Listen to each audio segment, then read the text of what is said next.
There's a quiet ache in the air these days, a sense that the ground beneath us has shifted and the promises once offered to previous generations now feel very distant, almost mythical.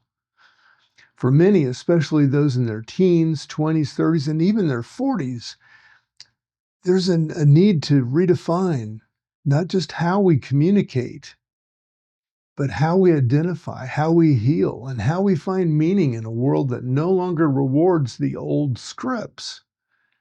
Transparency has exposed the cracks in the systems we once trusted, and the failures of the past have left us searching for something deeper, something real.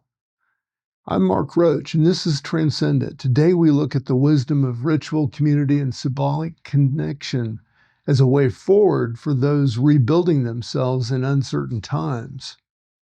In indigenous African traditions, as described by Malidoma Patrice Somé, ritual is not a luxury or a relic, it's a necessity. Ritual is the bridge between human world and the world of spirit, a way to heal, transform, and reconnect with purpose. The psyche, according to these traditions, is naturally attuned to symbols, and encountering sacred objects or spaces, even unconsciously, that can awaken the soul and draw it closer to its true calling. In the Daguerre tradition, symbol and spirit are inseparable. They are one and the same. This means that every act, every gesture, every moment of intentional connection can become a doorway to healing. Rituals come in two main forms, radical and maintenance. Radical rituals are transformational events, often enacted by the community or given to you by life. Maybe to help someone shed heavy negative energies after trauma or loss. These rituals are intense, communal, and designed to release emotional bonds and restore balance.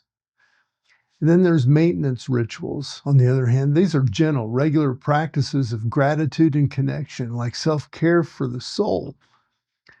They prevent the buildup of emotional debris and are especially important for those who give their energy to others. The structure of ritual is simple, but it is profound. First, the ritual space is prepared with beauty, mystery, and symbolism, often marked by 5 elements: water, fire, earth, nature, and mineral. Each participant brings something personal, grounding their connection to the sacred. Then there is an invocation, a formal invitation of spirits and ancestors, setting the tone for surrender and openness. The heart of the ritual is healing, where the presence of spirit stirs emotion and catalyzes transformation. Many of our religious ceremonies and practices, and even our coming together on Sunday, mirror many of these things in their own way. But healing is measured not by performance, but by genuine emotional release and the sense of renewal that follows.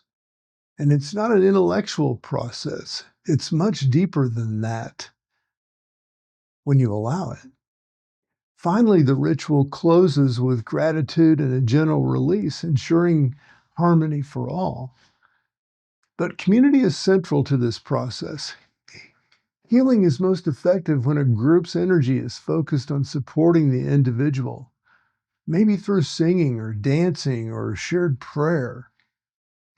Elders play a vital role as guardians of authenticity, ensuring that healing, not performance, is at the center.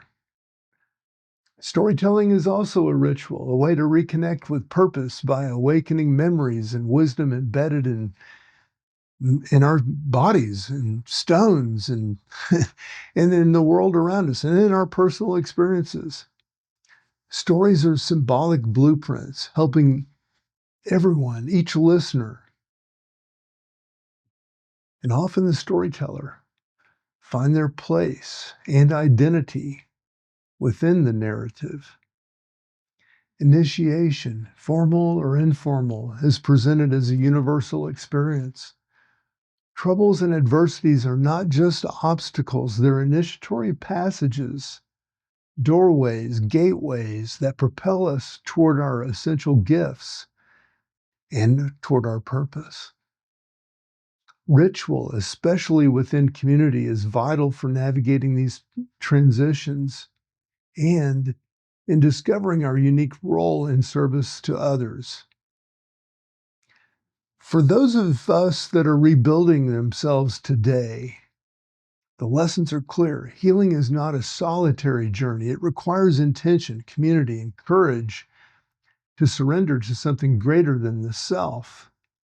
Whether through prayer, journaling, breath work, cold showers, meditation, walks in nature, or even volunteering, these are all forms of ritual, ways to reconnect with the spirit and with each other.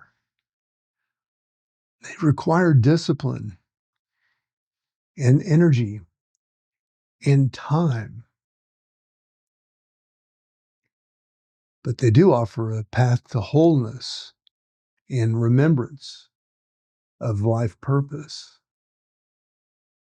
I'm Mark Roach, and this is Transcendent, wishing you all the best in a world where the old ways no longer hold. The rituals of connection and community remain our most enduring compass.